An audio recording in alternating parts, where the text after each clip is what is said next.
রাষ্ট্রপতির সংলাপে অংশ নিতে শেখ হাসিনার নেতৃত্বে বঙ্গভবনে আওয়ামী লীগের 10 সদস্যের প্রতিনিধি দল।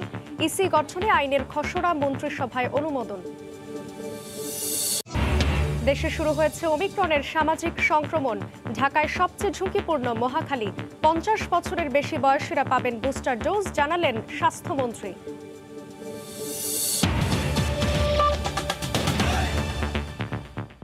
সময় সংবাদের সঙ্গে আছি আমি জান্নাতুল সাদিয়া। নির্বাচন কমিশন গঠন ইস্যুতে রাষ্ট্রপতি মোহাম্মদ আব্দুল হামিদের সঙ্গে সংলাপে অংশ নিতে প্রধানমন্ত্রী শেখ হাসিনার নেতৃত্বে বঙ্গভবনে গেছেন আওয়ামী লীগের 10 সদস্যের প্রতিনিধি দল। বিকেল 4টায় বঙ্গভবনে রাষ্ট্রপতির সঙ্গে বাংলাদেশ আওয়ামী লীগের বৈঠক শুরু হয়। প্রতিনিধি দলের সদস্যরা হলেন আওয়ামী লীগের সাধারণ সম্পাদক ওবায়দুল কাদের, উপদেষ্টা মণ্ডলীর সদস্য আমির হোসেন আমু, তোফায়েল আহমেদ, সভাপতি মণ্ডলীর সদস্য বেগম মতিয়া চৌধুরী, শেখ ফজলুল করিম সেলিম, ডক্টর আব্দুর রাজ্জাক, কর্নেল অবসরপ্রাপ্ত মোহাম্মদ ফারুক খান, সভাপতি মণ্ডলীর সদস্য জাহাঙ্গীর কবির নানক ও আব্দুর রহমান। এর আগে রাষ্ট্রপতির সঙ্গে একই বিষয়ে 23টি রাজনৈতিক দল সংলাপে অংশ নিয়েছে। আজ সংলাপের শেষ দিনে অংশ নিল আওয়ামী লীগ।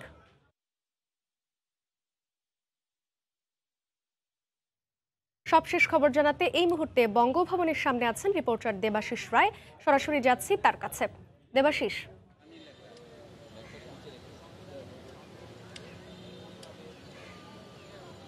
সাদিয়া, আপনি জানেন যে আওয়ামী লীগের যে প্রতিনিধি দল প্রধানমন্ত্রী অর্থাৎ আওয়ামী লীগ প্রধান শেখ হাসিনার নেতৃত্বে বঙ্গভবনে বৈঠক করতে এসেছেন এবং সেই বৈঠকটি এখন পর্যন্ত চলমান রয়েছে। আমরা ঘড়ি ধরে হিসেব করলে বলা যায় যে 1 ঘন্টা ধরে এই বৈঠকটি চলছে এবং এই বৈঠকের মধ্যে দিয়েই কিন্তু রাষ্ট্রপতির যে সংলাপের আনুষ্ঠানিকতা সেটি আজ শেষ হতে যাচ্ছে এবং এটির পরপরই কিন্তু রাষ্ট্রপতি সার্চ কমিটি গঠন করবেন এবং সেই সার্চ কমিটি রাষ্ট্রপতির কাছে কিছু নাম পেশ করবেন। সেই নামগুলো পেশ করার যে আনুষ্ঠানিকতা অর্থাৎ বিভিন্ন রাজনৈতিক দলের সঙ্গে কথা বলার পরে যে নামগুলো পেশ করা হবে রাষ্ট্রপ্রধানের কাছে, রাষ্ট্রপ্রধান সেখান থেকে চূড়ান্ত করবেন এই নতুন নির্বাচন কমিশনে কারা সেই নির্বাচন কমিশনার হিসেবে দায়িত্ব পালন করবেন বা কে আসবেন এই সিইসি চেয়ারে। সব মিলিয়ে আসলে 14ই ফেব্রুয়ারি যেহেতু কে এম নুরুল হুদার নেতৃত্বে যে নেতৃত্বাধীন যে নির্বাচন কমিশন তাদের মেয়াদ শেষ হচ্ছে 14ই ফেব্রুয়ারি। সব মিলিয়ে আর খুবই অল্প সময় রয়েছে সরকারের হাতে, অর্থাৎ এই অল্প সময়ের মধ্যেই কিন্তু রাষ্ট্রপতিকে এই নতুন নির্বাচন কমিশন গঠন করতে হবে। আমরা এখন পর্যন্ত যতটুকু জেনেছি যে এখন এখানে বঙ্গভবন থেকে মোট 32টি নিবন্ধিত রাজনৈতিক দলকে আমন্ত্রণ জানানো হয়েছিল। তাদের মধ্যে থেকে আওয়ামী লীগ সহ 24টি রাজনৈতিক দল আজ এই বৈঠকে অংশগ্রহণ করলো এবং সব মিলিয়ে 8টি রাজনৈতিক দল বিএনপি সহ তারা এই যে বৈঠকের আনুষ্ঠানিকতা বা সংলাপের আনুষ্ঠানিকতা বা আলোচনার আনুষ্ঠানিকতা এটিকে তারা নাকচ করে দিয়েছেন এবং এটিকে খারিজ করে দিয়ে তারা কিন্তু এই বঙ্গভবনের আমন্ত্রণকে তারা ভ্রুকুটি দেখিয়েছেন এবং বঙ্গভবনের যে আমন্ত্রণ সেই আমন্ত্রণে তারা সাড়া না দিয়ে এখানে আসেননি। সব মিলিয়ে আসলে বলা চলে যে রাজনৈতিক দলগুলোর যে সঙ্গে আলোচনার যে প্রক্রিয়া সেটি কিন্তু এখন একবারেই শেষ পর্যায়ে চলে এসেছে। আওয়ামী লীগের পক্ষ থেকে কি আসলে প্রস্তাব রাষ্ট্রপ্রধানের কাছে রাখা হয়েছে সেগুলো নিয়ে আওয়ামী লীগের সাধারণ সম্পাদক 23 বঙ্গবন্ধু অ্যাভিনিউ অর্থাৎ আওয়ামী লীগের কেন্দ্রীয় কার্যালয়ে একটি ব্রিফিং করার কথা রয়েছে। সেই ব্রিফিংয়ে হয়তোবা উঠে আসবে যে আওয়ামী লীগের পক্ষ থেকে কি প্রস্তাব এখানে রাখা হয়েছে। এর আগে যে রাজনৈতিক দলগুলো এখানে অংশ নিয়েছিলেন রাষ্ট্রপতির যে সংলাপে সেই রাজনৈতিক দলগুলোর পক্ষ থেকে কিন্তু সার্চ কমিটির পক্ষেও যেমন মত দেওয়া হয়েছিল, একই সঙ্গে নির্বাচন কমিশন গঠনে যাতে প্রতি 5 বছর পর এই রাজনৈতিক অঙ্গনে অস্থিরতা না দেখা দেয়, মতবিভেদ তৈরি না হয়, সেজন্য কিন্তু একটি সুনির্দিষ্ট আইন প্রণয়নের কথাও অন্যান্য রাজনৈতিক দলগুলোর পক্ষ থেকে উঠে এসেছে। এবং আপনারা জানেন যে মন্ত্রিপরিষদের সভা আজকে হয়েছে। সেই সভায় কিন্তু নির্বাচন কমিশন গঠনে অর্থাৎ নির্বাচন কমিশনারদের গুণাবলী এবং তাদের নিয়োগের বিধান নিয়ে একটি আইনের খসড়াতেও অনুমোদন দেওয়া হয়েছে সরকারের তরফ থেকে। সব মিলিয়ে আসলে আওয়ামী লীগের পক্ষ থেকে কি প্রস্তাব সেখানে রাখা হয়েছে এবং পরবর্তীতে কি প্রক্রিয়ায় আসলে নতুন নির্বাচন কমিশন গঠন করা হবে, যেহেতু নতুন নির্বাচন কমিশনারদের অধীনেই কিন্তু দ্বাদশ সংসদ নির্বাচন অর্থাৎ 2023 সালে যে সংসদ নির্বাচন অনুষ্ঠিত হবার কথা রয়েছে সেই নির্বাচনটি অনুষ্ঠিত হবার কথা রয়েছে। সব মিলিয়ে আসলে বৈঠকটি এখন পর্যন্ত চলমান। প্রধানমন্ত্রী শেখ হাসিনার নেতৃত্বে 10 সদস্যের যে প্রতিনিধি দল তারা এখান থেকে বেরিয়ে আসলে পরে পরবর্তী সংবাদগুলো আমরা আপনাদেরকে জানাতে পারবো। এখন পর্যন্ত বঙ্গভবন থেকে সংলাপের এই ছিল আমার কাছে সবশেষ তথ্য। সাদিয়া। দর্শক, বঙ্গভবন এলাকা থেকে যুক্ত ছিলেন রিপোর্টার দেবাশিস রায়। এদিকে প্রধান নির্বাচন কমিশনার ও নির্বাচন কমিশনার নিয়োগ আইনের খসড়ায় অনুমোদন দিয়েছে মন্ত্রিসভা। প্রধানমন্ত্রী শেখ হাসিনার সভাপতিত্বে দুপুরে মন্ত্রিসভার বৈঠকে এ অনুমোদন দেওয়া হয়।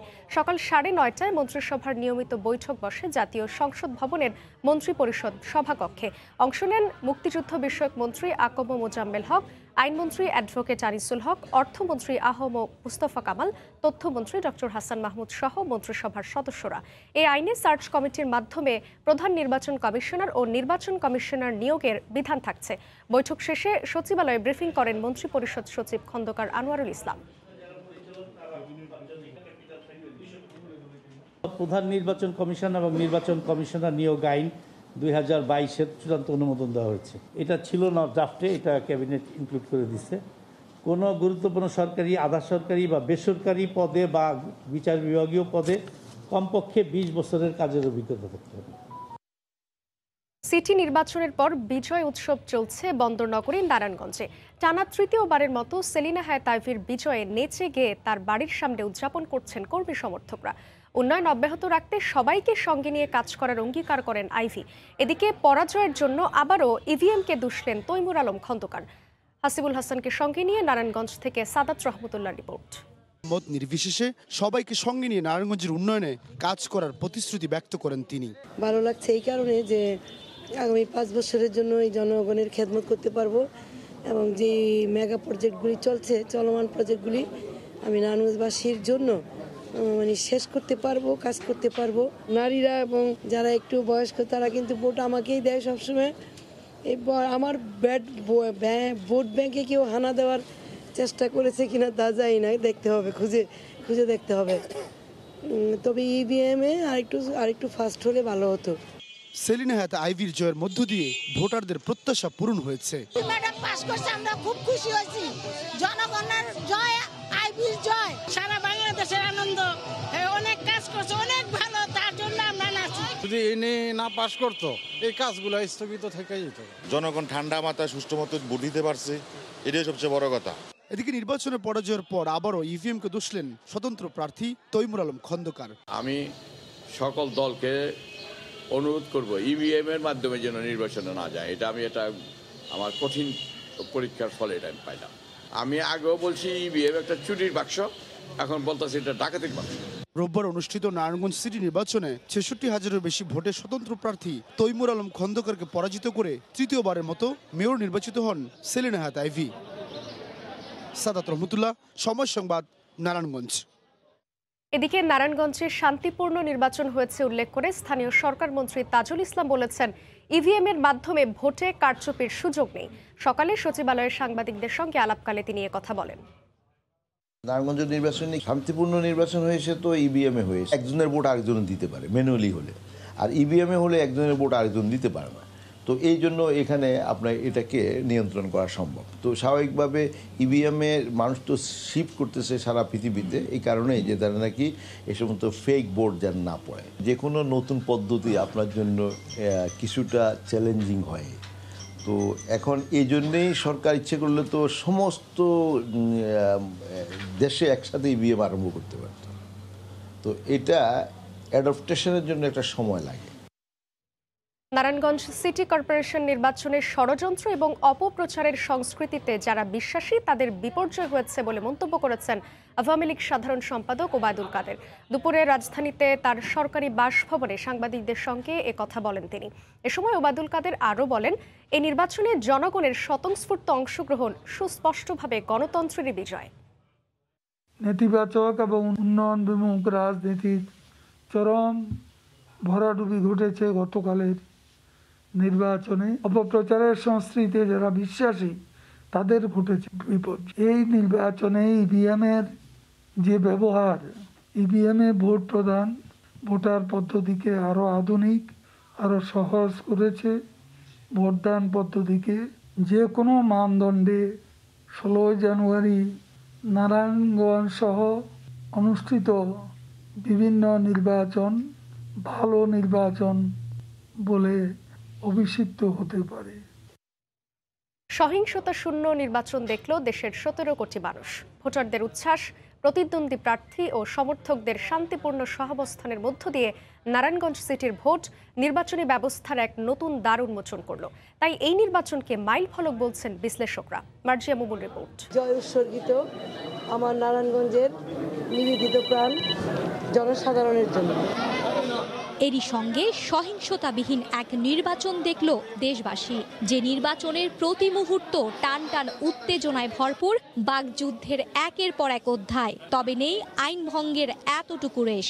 নির্বাচন পরিবেশ খুবই সুষ্ঠু, নির্বাচনে অনেক ভালো লাগতেছে, কোনো ঝামেলা নাই।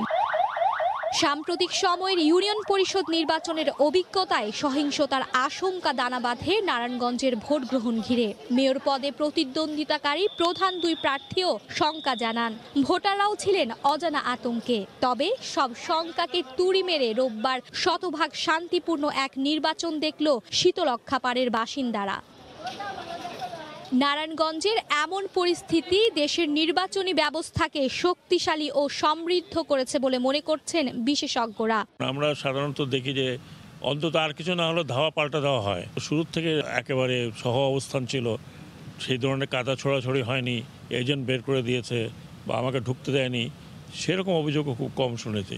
এবারে নির্বাচন নারায়ণগঞ্জ সিটি কর্পোরেশনের অতীতের দুইটা নির্বাচনের চেয়ে আরও বেশি ফ্রি এবং ফেয়ার হয়েছে। এবারে নির্বাচনে একেবারেই কোনো ইনসিডেন্ট ঘটেনি। এমনকি আগামী জাতীয় নির্বাচন আয়োজনে নারায়ণগঞ্জের এ নির্বাচন অনুপ্রেরণা হিসেবে কাজ করবে বলেও মনে করছেন নির্বাচন বিশ্লেষকরা। এটা একটি উদাহরণ, এতে কোনো সন্দেহ নেই। এটা যদি উদাহরণ হয় তাহলে আমি মনে করবো এটাই যদি ফলো হয় আরও সামনে দিকে অল্প কিছু যে নির্বাচন আছে, তাহলে আমি মনে করবো যে এত নিরাশার মধ্যেও একটু আশার আলো দেখা যায়। যে নির্বাচনটা হলো এটা আপনার এই এলাকার মানুষের জন্য আরও বেশি একটি আমি বলবো যে আনন্দের বিষয়। আগামী 5 বছরের জন্য অভিভাবক নির্ধারণের লড়াইয়ে নিজেদের ভোট দিয়েছেন 2.5 লাখের বেশি ভোটার। মার্জিয়া মুমু, সময় সংবাদ, ঢাকা। নতুন শিক্ষাবর্ষে ঢাকা বিশ্ববিদ্যালয়ের ভর্তিচ্ছু শিক্ষার্থীদের আসন কমছে 1000-এর বেশি। কর্তৃপক্ষের দাবি, শিক্ষক শিক্ষার্থীর অনুপাতে ভারসাম্য আনা সহ প্রয়োজনীয় সুযোগ সুবিধা নিশ্চিত করতেই এই সিদ্ধান্ত। গবেষকরা বলছেন, শিক্ষকের সংখ্যা না বাড়িয়ে আসন কমানো ফলপ্রসূ হবে না। শাকির আহমেদের রিপোর্ট। গত কয়েক দশকে ঢাকা বিশ্ববিদ্যালয়ে নতুন নতুন বিভাগ খুলে বাড়ানো হয়েছে আসন সংখ্যা। তবে সে অনুযায়ী বাড়েনি শিক্ষক, শ্রেণীকক্ষ, লাইব্রেরি, আবাসন ও পরিবহন সুবিধা। ফলে শিক্ষার গুণগত মান বজায় রাখতে হিমশিম খাচ্ছে দেশের শীর্ষ এই বিদ্যাপীঠ। এ অবস্থায় শিক্ষার মান নিশ্চিতে 44টি বিভাগে কমছে আসন, আর বাড়ছে 15টি বিভাগে। অপরিবর্তিত থাকছে 26টি বিভাগের আসন। পাঠদানের ক্ষেত্রে যাতে করে শিক্ষক শিক্ষার্থীর শ্রেণীকক্ষে পরস্পরের মধ্যে যেন ইন্টারাকশন থাকে, গবেষণার ক্ষেত্রে যেন একজন শিক্ষক নিজেও গবেষণা করতে পারেন, শিক্ষার্থীকেও গবেষণা করার ক্ষেত্রে পরিপূর্ণ সময় দিতে পারেন, এই সবগুলোর সাথে সামঞ্জস্য রেখেই ঢাকা বিশ্ববিদ্যালয়কে যুগের চাহিদা মেটানোর জন্য আন্তর্জাতিক মানে উন্নীত করতেই আমাদের এই সিদ্ধান্ত। বাজার চাহিদা অনুসারে আসন সংখ্যা পুনর্বিন্যাস নিয়ে মিশ্র প্রতিক্রিয়া জানিয়েছেন শিক্ষার্থীরা। শিক্ষার যে গুণগত মান এবং শিক্ষার যে পরিবেশ রয়েছে, সেই পরিবেশটাকে যদি আমরা নিশ্চিত না করতে পারি, তাহলে প্রতি বছর যে শিক্ষার্থী সংখ্যা বাড়ানো হচ্ছে সেটা আসলে কোনো কাজে আসবে না। কমানোর ফলে আমার মনে হয় আবাসন সংকটের ক্ষেত্রেও আমরা কিছুটা ওই দিকটা সামলে নেওয়া যাবে। অবশ্যই প্রত্যেকটা সাবজেক্ট গুরুত্বপূর্ণ এবং আমি কোনো সাবজেক্টকে এটার বাজার মূল্য বেশি বা বাজার মূল্য কম ব্যক্তিগতভাবে এভাবে বিচার করতে চাচ্ছি না। গুণগত শিক্ষা নিশ্চিতে বাড়াতে হবে শিক্ষকদের সংখ্যা, পাশাপাশি দরকার অবকাঠামোগত উন্নয়নও, এমন অভিমত শিক্ষা গবেষকদের। আসন সংখ্যা কমাবার জায়গা যদি বলেন, সেটা কোনো সুযোগ নাই, যেহেতু আমাদের দেশে এত শিক্ষার্থী কোথায় ভর্তি হবে। আর যদি কোয়ালিটির প্রশ্নে বলেন, প্রত্যেকটা ডিপার্টমেন্টে যান, ইট ইজ ইম্পসিবল আধুনিক ব্যবস্থাপনায় সুন্দরভাবে একটা কোয়ালিটি এডুকেশন আপনি এইরকম একটা বিরাট একটা ক্রাউডকে আপনি দিতে পারবেন। দেশের সর্বোচ্চ এই শিক্ষা প্রতিষ্ঠানে শিক্ষার্থীর সংখ্যা 37,000, শিক্ষক প্রায় 2,000 আর বিভাগ রয়েছে 83টি। শাকির আহমেদ, সময় সংবাদ, ঢাকা। দেশেও করোনার নতুন ভ্যারিয়েন্ট ওমিক্রনের কমিউনিটি ট্রান্সমিশন বা সামাজিক সংক্রমণ শুরু হয়েছে। বাড়ছে আক্রান্তের সংখ্যাও। এদের মধ্যে সবচেয়ে বেশি রাজধানীর মহাখালীর বাসিন্দা। তবে শনাক্তের চেয়ে আক্রান্তের সংখ্যা আরও বেশি বলে মনে করছেন জনস্বাস্থ্য বিশেষজ্ঞরা। করোনার উন্মুক্ত তথ্যভাণ্ডার GIS-8-এর তথ্য মতে সবশেষ সোমবার দেশের 22 জনের শরীরে ওমিক্রন শনাক্ত হয়। এ নিয়ে দেশব্যাপী ওমিক্রনে আক্রান্তের সংখ্যা 55। জার্মানি সংস্থার হিসেবে ঢাকায় আক্রান্ত 52 জনের মধ্যে 18 জনই মহাখালীর বাসিন্দা। ঢাকার বাইরে একমাত্র জেলা হিসেবে যশোরে রয়েছে 3 জন আক্রান্ত ব্যক্তি। শনাক্তের হার উদ্বেগজনক না দেখালেও বিশেষজ্ঞরা বলছেন প্রকৃতপক্ষে এই ভ্যারিয়েন্টে আক্রান্তের সংখ্যা অনেক বেশি। ইতিমধ্যে এই ভ্যারিয়েন্ট সামাজিক সংক্রমণের রূপ ধারণ করেছে বলেও মনে করছেন তারা। আমরা তো শনাক্ত করতে পারি না, আমার তো জিনোম সিকোয়েন্সিং এর ক্যাপাসিটি নেই। আমরা যেটা ডিটেক্ট করতে পারছি এটা হচ্ছে টিপ অফ দ্য আইসবার্গ। মনে করেন যে 100 জনের মধ্যে 10 জনকে আমরা শনাক্ত করতে পারছি। ঢাকা শহরের প্রায় পুরোটাই ওমিক্রন ছেয়ে গেছে, ঢাকার বাইরে ডেল্টা, এটা ঠিকই আছে। এবং কমিউনিটি ট্রান্সমিশন শুরু হয়েছে গত সপ্তাহ থেকে। আমরা গণসংক্রমণ পর্যায়ে ঢুকে গেছি এটা দ্বিতীয় সপ্তাহ চলছে অন্তত পক্ষে বলা যাবে। তবে এই অবস্থায় নির্বাচন ও বাণিজ্যিক কার্যক্রম চালু রেখে স্বাস্থ্যবিধি মানার নির্দেশনা দেয়াকে সরকারের বিপরীতমুখী সিদ্ধান্ত বলে মনে করছেন বিশেষজ্ঞরা। মেলা খোলা রাখতে চান আপনি, ভ্যাকসিন কার্ড দিয়ে স্কুল খোলা রাখতে চান আপনি, রাজনৈতিক নির্বাচন চালু রাখতে চান, আবার একই সঙ্গে বলবেন যে আসলে জনসমাগম এড়াতে চান। এই দুটো আসলে কনফ্লিক্টিং। অতএব স্পষ্ট নির্দেশনা, চয়েসটা যদি হয় বিজ্ঞান বনাম বাণিজ্য, তাহলে রাষ্ট্রকে আসলে বিজ্ঞানের পক্ষে অবস্থান নিতে হবে। এমন পরিস্থিতিতে সীমান্ত উন্মুক্ত রাখলে গ্রাম থেকে গ্রামে ওমিক্রন ছড়িয়ে পড়ার আশঙ্কা বিশেষজ্ঞদের। তাজওয়ার মাহমুদ, সময় সংবাদ, ঢাকা। এখন থেকে 50 বছরের বেশি বয়সী সবাই করোনা টিকার বুস্টার ডোজ পাবেন। দুপুরে সচিবালয়ে এক অনুষ্ঠানে কথা জানান স্বাস্থ্যমন্ত্রী। তিনি বলেন, জরিপ অনুসারে করোনায় আক্রান্তের মধ্যে ওমিক্রন শনাক্তের হার 59%। এখন থেকে আমরা সিদ্ধান্ত নিয়েছি 50 বছরের থেকে এখন বুস্টার দেওয়া হবে। 50 বছর বয়স পর্যন্ত বুস্টার ডোজ দেওয়ার সিদ্ধান্ত নেওয়া হয়ে গেছে এবং এই বিষয়ে মাননীয় প্রধানমন্ত্রীর অনুমোদন রয়েছে। তো কাজে আমরা মনে করি যে 50 বছরে এখন আমরা যদি নামিয়ে এনে বুস্টার ডোজ দিই তাহলে পরে প্রায় 70 লক্ষ লোককে আমরা বুস্টার ডোজ দিতে হবে। সেটা আমাদের জন্য কোনো অসুবিধা নয়। এদিকে ওমিক্রন মোকাবেলায় সরকারের দেয়া বিধিনিষেধ মানতে উদাসীন সাধারণ মানুষ। গণপরিবহনে নেই স্বাস্থ্যবিধির বালাই। যাত্রীদের অসচেতনতা বাড়াচ্ছে সংক্রমণের ঝুঁকিও। দেশে করোনা সংক্রমণের হার দিন দিন বাড়লেও স্বাস্থ্যবিধি মানার বালাই নেই জনসাধারণের মাঝে। রাজশাহী শিরোইল বাস টার্মিনালে মাস্ক ছাড়াই বাসে উঠছেন যাত্রী। তাদেরকে সচেতন করতেও গণপরিবহনগুলোর পক্ষ থেকে নেওয়া হয়নি তেমন ব্যবস্থা। এতে সংক্রমণের ঝুঁকি বাড়ছে ইয়েলো জোনে থাকা এই নগরীতে। নিজে আর কি সতর্ক না থাকলে তো সবাই হবে না, নিজেই সতর্ক না। একটু অনীহা প্রকাশ করতেছে, কারণ আমরা আসলে ওমিক্রনটা ওইভাবে আমরা নিতেছি না। সবশেষ রাজশাহী মেডিকেল কলেজ ও হাসপাতালের দুটি RT-PCR ল্যাবে 232 জনের নমুনা পরীক্ষায় 77 জনের দেহে করোনা ধরা পড়ে। সংক্রমণ বাড়লেও বরিশাল নগরীর নথুল্লাবাদ ও রূপাতলী বাস স্ট্যান্ডে স্বাস্থ্যবিধি মানার ক্ষেত্রে দেখা যায় উদাসীনতা। বাস চালক, হেলপার, যাত্রী অনেকের মুখেই ছিল না মাস্ক। অর্ধেক সিটে যাত্রী তো নয়ই, বরং যত সিট তত যাত্রী পরিবহনের পাশাপাশি কোথাও কোথাও অতিরিক্ত যাত্রীও পরিবহন করতে দেখা যায়। মাস্ক যাত্রীর মুখে মাস্ক শেষ করতেছি আর আমারটাও নিতেছি ভাই। মাস্ক পরমু, কয়েকজন সবাই তো মাস্ক পরে না। না অর্ধেক যাত্রী না, ফুল যাত্রী। আমাকে তো প্রশাসন বললি জানে। অবশ্যই ভাই, এই যে দিচ্ছি ভাই, সরি। এদিকে করোনার নতুন ধরন ওমিক্রন ছড়িয়ে পড়ায় চাঁদপুরে আক্রান্তের হার 20% ছাড়িয়েছে। লঞ্চগুলোতে প্রতি সিটে যাত্রী পরিবহন করলেও যাত্রীদের মুখে মাস্ক নিশ্চিত করতে প্রয়োজনীয় ব্যবস্থা গ্রহণ করেছে কর্তৃপক্ষ। মাস্ক পরলে সকলে নিরাপত্তা থাকবো, আমিও সুস্থ থাকবো, অপর বাইকেও সুস্থ রাখবো। সরকারি নির্দেশনা মোতাবেক আমরা মাস্ক ছাড়া কোনো যাত্রীকে ঘাটে ঢুকতে দিচ্ছি না, লঞ্চেও আরোহণ করতে দিচ্ছি না। এদিকে চাঁদপুরের হাসপাতালে কোনো রোগী ভর্তি না থাকলেও স্বাস্থ্যবিধি মানায় জোর দিচ্ছে জেলার স্বাস্থ্য বিভাগ। ইসমাত জাহান শুক্লা, সময় সংবাদ। বিভিন্ন সরকারি মন্ত্রণালয় ও সেনাবাহিনীতে চাকরির টোপ দিয়ে দেয়া হতো ভুয়া নিয়োগপত্র। এরপর প্রতারণার মাধ্যমে আত্মসাৎ করত লাখ লাখ টাকা। রাজধানীতে অভিযানে চক্রের 3 জনকে গ্রেফতার করেছে পুলিশ। বগুড়ার আলমগীর কয়েক মাস আগেই জামাতার চাকরির জন্য 5 লাখ টাকা তুলে দেন এই চক্রের মূল হোতা হারুনুর রশিদের হাতে। হারুনের আশ্বাস ছিল মোটা বেতনের চাকরি দেবেন জামাতাকে। এমন অনেকেই প্রতারিত হয়ে খুইয়েছেন লাখ লাখ টাকা। আমার শালকের এই ম্যাচ ওয়েটার পদ, সেনাবাহিনী ম্যাচ ওয়েটার পদে চাকরি দেওয়ার জন্য উনি আমাকে নিয়োগপত্র দেয়। রেজাল্ট হয়ে গেল, আমার নাম দেয়নি, আমার নতুন বিয়ে দিছি আমার মেয়েকে, আমার আত্মীয়, তার ঘরটা ভাঙ্গার অবস্থা হয়ে গেছে। রোববার রাজধানীর পল্টন এলাকা থেকে এই চক্রের মূল সদস্য সহ 3 জনকে আটক করে সিআইডি জানায় বিভিন্ন মন্ত্রী ও এমপিদের নাম এবং স্বাক্ষর ব্যবহার করে দীর্ঘদিন ধরে প্রতারণা করে আসছিল এই চক্রটি। চক্রের মূল হোতা পূর্বে হজ এজেন্সি পরিচালনা করতেন। করোনা, ওমিক্রন এইসবের যন্ত্রণায় আমাদের চাকরির বাজার মন্দা যাচ্ছিল। এই যে মার্কেটে প্রচন্ড প্রতিযোগিতা থাকে কিন্তু পদ কম থাকে, পাওয়ার সম্ভাবনা কম থাকে, সেই সুযোগগুলোই মূলত কিছু প্রতারক, প্রেডেটর বলি আমরা, এরা নেয়। গ্রেফতার ব্যক্তিদের কাছ থেকে বিভিন্ন সরকারি দপ্তরে ভুয়া নিয়োগপত্র, বিভিন্ন মন্ত্রণালয়ের আবেদনপত্র, ভিকটিমদের স্বাক্ষরিত বিভিন্ন ব্যাংকের ব্ল্যাঙ্ক চেক, ব্ল্যাঙ্ক স্ট্যাম্প, বিভিন্ন ব্যক্তির ছবি ও অন্যান্য কাগজপত্র উদ্ধার করা হয়েছে। জাহানীতি, সময় সংবাদ, ঢাকা। কারাগারে বন্দি, বেচাকেনা, নিয়োগ বাণিজ্য সহ বিভিন্ন অনিয়মের অভিযোগে ঢাকা সহ দেশের বিভিন্ন কারা কর্মকর্তাকে জিজ্ঞাসাবাদ করেছে দুদক। 2 দিন ধরে সেগুনবাগিচায় দুদক কার্যালয়ে তাদের জিজ্ঞাসাবাদ করা হয়।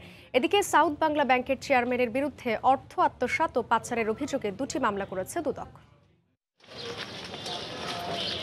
ফাইল দিয়ে মুখ ঢেকে গণমাধ্যমকে এড়িয়ে যেতে পেছনের গেট দিয়ে দুদক ছাড়লেন বরিশাল কারাগারের জেলার ইউনুস জামাল। ওই কর্মকর্তা ঢাকা ও ময়মনসিংহের ডিআইজি ফ্রিজন সহ দেশের বিভিন্ন কারাগারের 4 কর্মকর্তাকে জিজ্ঞাসাবাদ করে দুদক। ক্ষমতার অপব্যবহার, কারাগারে বন্দি বেচাকেনা, বন্দীদের টাকা নিয়ে যথাযথ খাবার না দেওয়ার অভিযোগ রয়েছে। এছাড়া নিয়োগ ও অবৈধ ক্যান্টিন বাণিজ্যের মাধ্যমে সরকারি অর্থ আত্মসাতের মাধ্যমে জ্ঞাত আয় বহির্ভূত সম্পদ অর্জনের অভিযোগ করা হয় এই কর্মকর্তাদের বিরুদ্ধে। দুদক পরিচালক সৈয়দ ইকবাল হোসেন সেগুনবাগিচা কার্যালয়ে তাদের জিজ্ঞাসাবাদ করেন।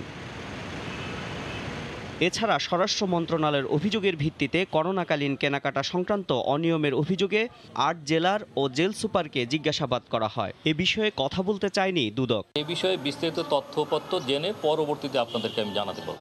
এদিকে সাউথ বাংলা ব্যাংকের সাবেক চেয়ারম্যান এস.এম. আমজাদ ও সহকারী পরিচালক ক্যাপ্টেন অবসরপ্রাপ্ত মোয়াজ্জেমের বিরুদ্ধে 18 কোটি টাকা আত্মসাৎ ও বিদেশে পাচারের অভিযোগে সোমবার 2টি মামলা করেছে দুদক। ভুয়া কোম্পানি খুলে ঋণ দেখিয়ে এ টাকা আত্মসাতের সত্যতা মিলে দুদকের অনুসন্ধানে।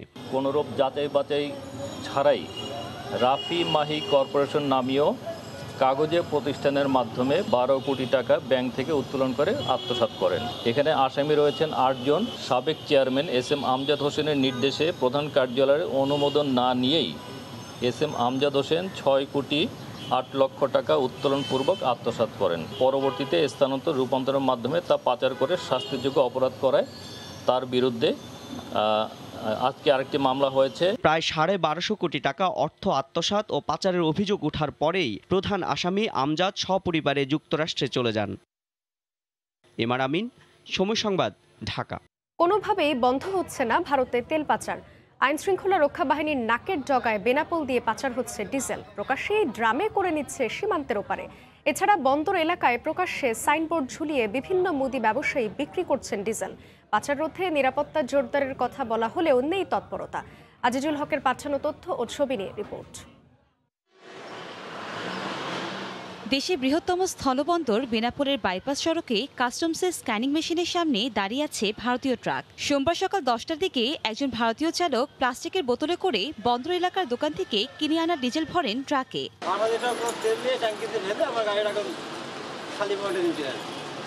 আপনি তেল নেওয়ার সময় কেউ আপনাকে নিষেধ করেনি?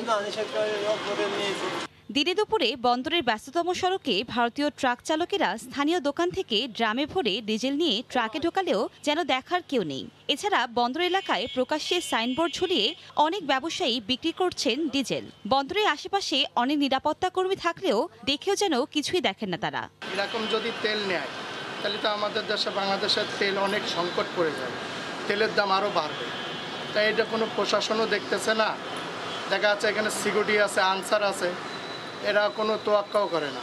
স্থানীয়দের অভিযোগ, ডিজেল পাচার রোধে বন্দরের 0 পয়েন্ট এলাকায় বিজিবির সদস্যরা টহল জোরদার করলেও বাংলাদেশের ভেতরে বন্দর এলাকার বাজারে নেই আইনশৃঙ্খলা বাহিনীর তেমন কোনো নজরদারি। সময় সংবাদ, বেনাপোল। কৃষকের কাছ থেকে বেশি দামে ধান কিনে বিপাকে পড়েছেন ব্রাহ্মণবাড়িয়ার ব্যবসায়ীরা। আশুগঞ্জ ধান চালের হাটে আসা ব্যবসায়ীরা জানান, কেনা দামের চেয়ে কম দামে ধান বিক্রি করতে হচ্ছে মিল মালিকদের কাছে। আর মিল মালিকরা জানান, বাজার থেকে বেশি দামে ধান কেনায় চালের উৎপাদন খরচ বেড়ে গেছে। ব্রাহ্মণবাড়িয়া থেকে উজ্জ্বল চক্রবর্তীর তথ্য ও জুয়েল রহমানের ছবি নিয়ে রিপোর্ট।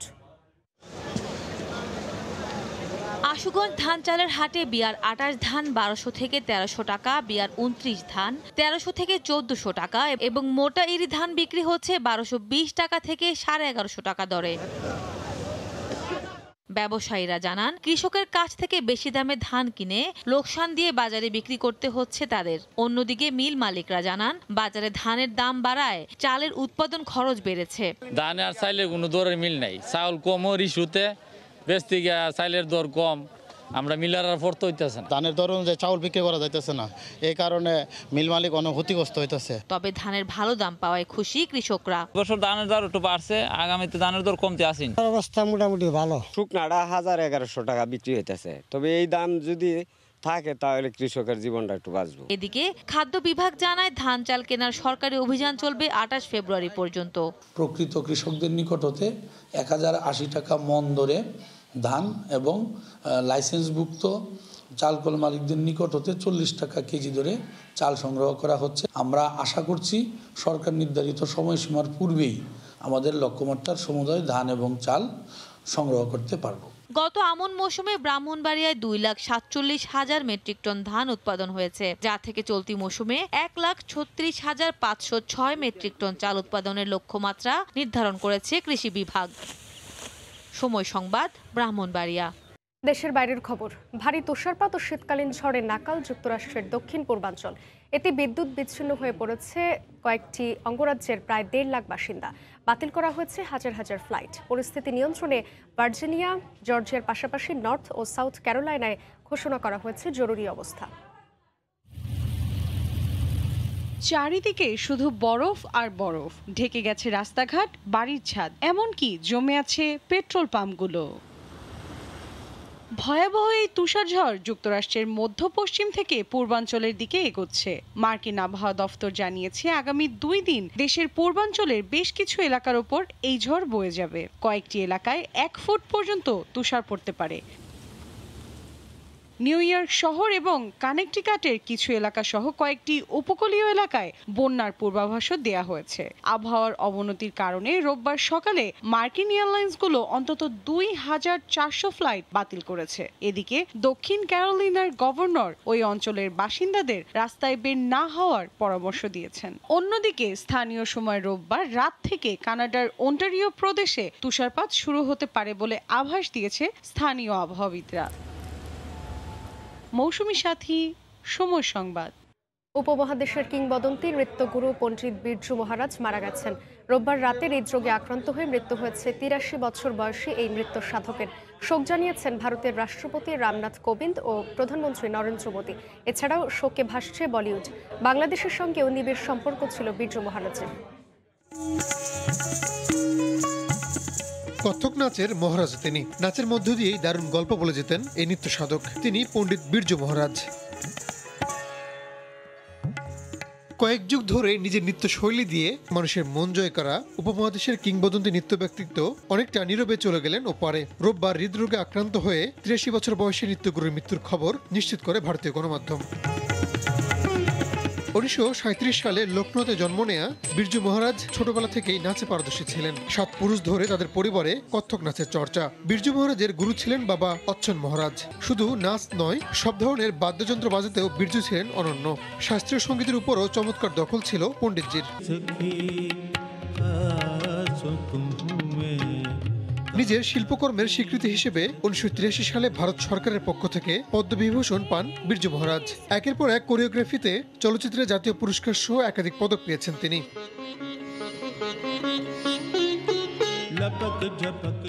তার মৃত্যুতে শোকে ভাসছে বলিউড, কেননা তার হাত ধরেই বলিউডে অনেক তারকার জন্ম। বিরজু মহারাজের মৃত্যুতে শোক জানিয়েছেন ভারতের রাষ্ট্রপতি রামনাথ কোবিন্দ ও প্রধানমন্ত্রী নরেন্দ্র মোদী।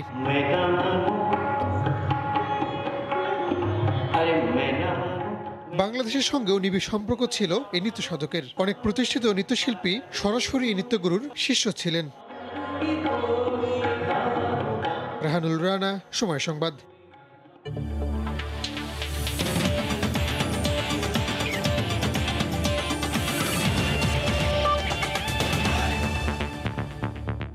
আবারও ঢাকায় পা রাখলেন টাইগারদের সাবেক কোচ স্টিভ রোডস। তবে এবার জাতীয় দলের জন্য নয়, কুমিল্লা ভিক্টোরিয়ান্সের দায়িত্ব নিয়ে বাংলাদেশে এসেছেন এই ইংলিশ কোচ।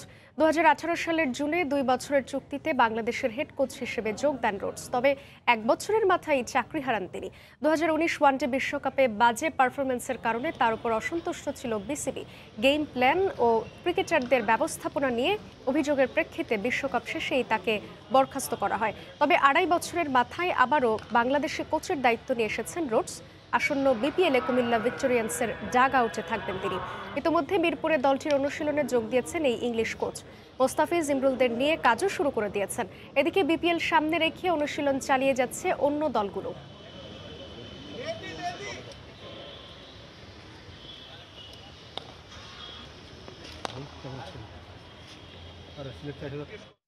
কাল থেকে শুরু হচ্ছে বাংলাদেশ নারী ক্রিকেট দলের কমনওয়েলথ বাছাই পর্ব মিশন। প্রথম ম্যাচে টাইগ্রেসদের প্রতিপক্ষ স্বাগতিক মালয়েশিয়া। দু দলের ম্যাচটি শুরু হবে বাংলাদেশ সময় সকাল 7:30টায়। মালয়েশিয়ার কুয়ালালামপুরে বাংলাদেশ ছাড়াও কমনওয়েলথের বাছাই পর্বে খেলবে কেনিয়া, স্কটল্যান্ড, শ্রীলঙ্কা ও স্বাগতিক মালয়েশিয়া। এদের মধ্য থেকে যে দল চ্যাম্পিয়ন হবে তারাই খেলবে মূল আসরে। বার্মিংহামে অনুষ্ঠিত টি20 টুর্নামেন্টে ইতোমধ্যে জায়গা করে নিয়েছে Australia, Barbados, England, Bharat, New Zealand, Pakistan ও দক্ষিণ আফ্রিকা। জিম্বাবুয়ে থেকে ফিরে আত্মবিশ্বাসে বেশ এগিয়ে আছে বাংলাদেশ নারী দল। সেই আত্মবিশ্বাস পুঁজি করে এবার কমনওয়েলথের বাছাই পর্বে ভালো কিছু করার প্রত্যাশা লাল সবুজের প্রতিনিধিদের। আসরের মূল পর্বে খেলার যোগ্যতা অর্জন করে মার্চে নিউজিল্যান্ডে অনুষ্ঠেয় ওয়ানডে বিশ্বকাপের আগে মানসিকভাবে চাঙা হতে চায় টাইগ্রেসরা।